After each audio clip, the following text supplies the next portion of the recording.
Since 1995, way before BMW, Audi, Jaguar and luckily, the Mercedes-Benz E-Class has been moving the who's and who of India. देश के तमाम लोग जैसे कि Prime Ministers, Presidents, Businessmen, Doctors and also Devi Prasad from Hera Fairy Baba. Mast joke Maharaj. Also the likes of Janhvi Kapoor and Vidya Balan as well. Ladies and gentlemen, India's favorite Mercedes is back. This is the E-Class facelift. In fact, it's top of the line E350D. And today on PowerDrift, Ayan sits in the driver's seat and figures out if it's still fun to drive, while I sit at the back and figure out if it's still relevant for the who's who of India. And if you do not want to miss out on India's favorite motoring content, do not forget to subscribe to the channel. And before we go out on a drive, कुछ तो अलग लग रहा है, right? Starting with the front end, the new Mercedes E-Class brings in a lot of significant updates. Take this new grille for example. It brings the E-Class in line with Mercedes-Benz's family look. And in this case, it's full of blacked out elements because this baby right here is an AMG line variant.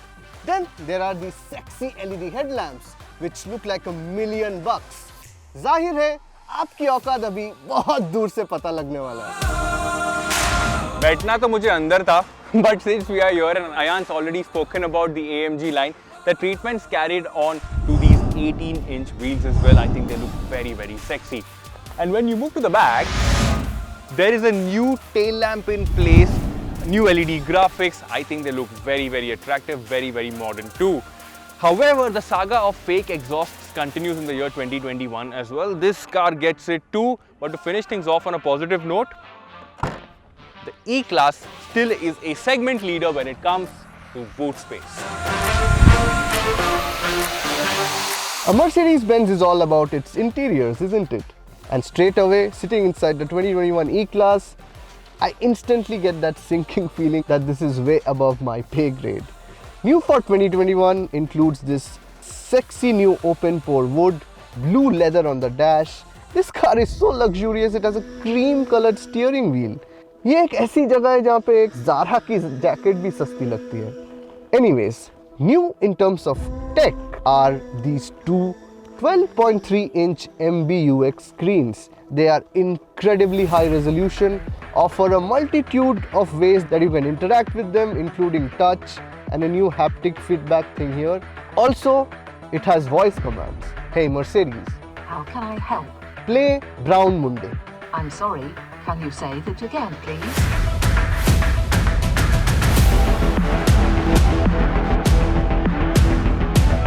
The driving experience of this car is pretty much like the interiors.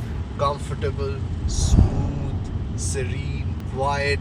Take the engine for example. 6-cylinder, 3 liters of goodness and smoothness. In fact, इस गाड़ी का आवाज मैं सिर्फ एक ही बार सुना था. When I did a cold start early in the morning, all I could hear was a little bit of diesel rattle. नहीं तो पता भी नहीं चलती कि ये diesel है या petrol. But that doesn't mean that it's a slouch. Put it into Sport Plus and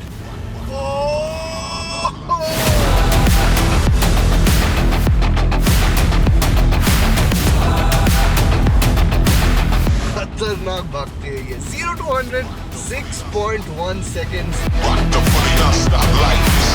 600 Nm of torque बनाती है ये engine. जो Toyota Fortuner है, one of my favorite cars, it makes 100 Nm more. This is where magic happens. This is where the E-Class comes into its own. I feel like I'm sitting in the lap of luxury. I feel so comfortable. Let's talk about what's happening here. Well, to begin with, I am a tall guy and the first two problems that I face are headroom and legroom. Well, not with the E-Class. You can see I have lots of headroom here. Legroom is also not a problem, and credit that to the long wheelbase of the car. The seat that I'm sitting on feels extremely comfortable. It can be adjusted through a multitude of options, electronically adjustable, as you can see right here. I'm going to quickly put that to recline. Suddenly the comfort level increases 10x. The head pillow as well feels like it's made out of goose feather. It's so soft. Let's pare it down a bit, put it into comfort and enjoy it like a Mercedes-Benz. By that I mean is gaadi ki air suspension. The way it gobbles bumps and speed breakers, it's commendable. The cabin insulation as far as road noise is concerned, that could have been a little better for a car this segment. I guess because the Indian models don't come with a double glazed windscreen. There's also a host of buttons through which you can control the opening and closing of the shade on your side as well as the passenger side.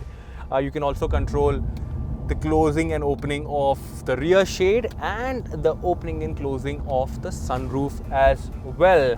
I think the only problem that I have here is the fact that though it has the ability or the capability to charge your phone, it only gets USB-C charging.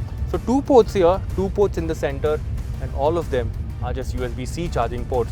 So if your question is, hey, I do not have a USB-C charging cable, but I've got wireless charging, what do I do then? Well, Mercedes has taken care of that because you have a pad here right in the center armrest. Since I'm already here, let's talk about this pad. One touch of the button and it pops up, and it can be used to control a lot of things. For starters, I don't like Ayan listening to Brown Munde. I'm going to change that to Chhaya Chhaya.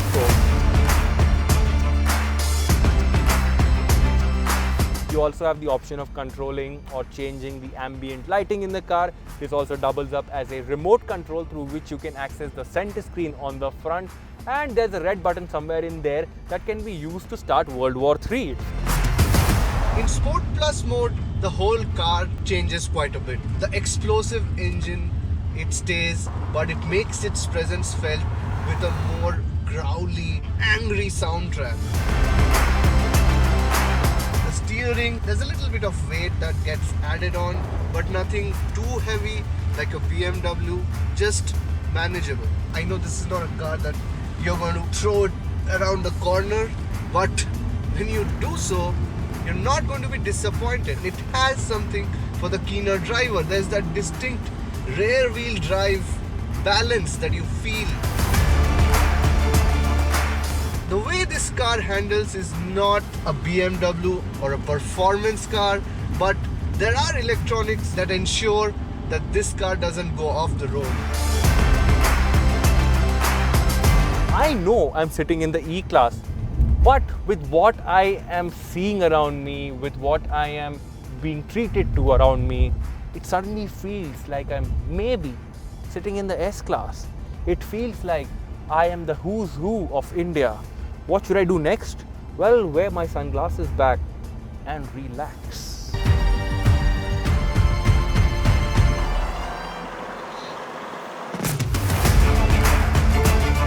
India's favorite Mercedes-Benz is now back stronger than ever. In fact, I wasn't really a fan of this generation of the E-Class, but with this facelift, they have hit the nail right on the head, especially with the way it looks. These subtle yet key changes go a long way in improving the road presence of this vehicle.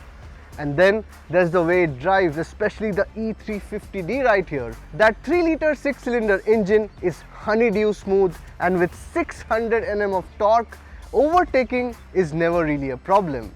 But an E-Class is hardly about the way it drives, isn't it? Well, you said it right. Things are interesting and luxurious at the back as well. And I've always felt the E-Class is sort of the middle ground between the C and the super expensive, uber luxurious S-Class. This sits right in the middle. So all in all, I think it's a really luxurious place to be in when you talk about the rear seat of the E-Class. But the real question is, this is the top of the line, which means 80.9 lakh rupees ex-showroom. It starts at about 60 lakh rupees for the base variant. Do you think it is an expensive proposition? Of course, 80 lakh rupees is a large sum of money for any car. But in case of the E350D, it suddenly makes a lot of sense, because you see, this car offers that rare mix, that rare blend of speed, performance and ultimate rear seat comfort. So in that way, I think it's a pretty sweet deal. तो अगर आप India के who's who में से हो, जैसे कि देवी प्रसाद, शुभब्रता मरमर और इवन रोहन अलबल, तो मर्सिडीज की नई ई क्लास पे आपको जरूर गौर फरमानी चाहिए। And उसी के साथ we come to an end of this video. That was our first ride report of the newly launched E-Class. If you like it, then please hit the like button, share करना अपना दोस्तों के साथ, and drop in a comment. We'll really appreciate that. And if Rohan Albal was here, he would have said, you know what he would have said? Ciao. Ciao.